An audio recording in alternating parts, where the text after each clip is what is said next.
তোমরা যে আজকে নামাজ পড়তে আসছো আমার কাছে খুবই ভালো লাগছে। কি আপনি এনে দ্বারা পোলাপাইন গুলো আড্ডা দিতেছেন? এলন, আপনার এই মাসের স্যালারি, সামনের মাসেতে আপনার আর মসজিদে কাম করানো লাগবে না, আপনার ছুটি।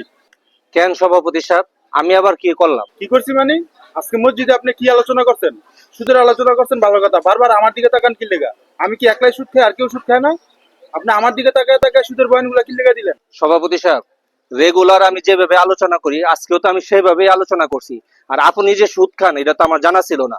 আগামী সপ্তাহ আরো জোরালো ভাবে আলোচনা হবে। সভাপতি, সেক্রেটারি, কেশিয়ার যারা কমিটির দায়িত্বে আছে তারা সুদ খায় আবার কমিটির দায়িত্বে থাকে মসজিদের, এটা তো আমার জানা ছিল না। ইনশাল্লাহ আগামী সপ্তাহ আরো জোরালো আলোচনা হবে।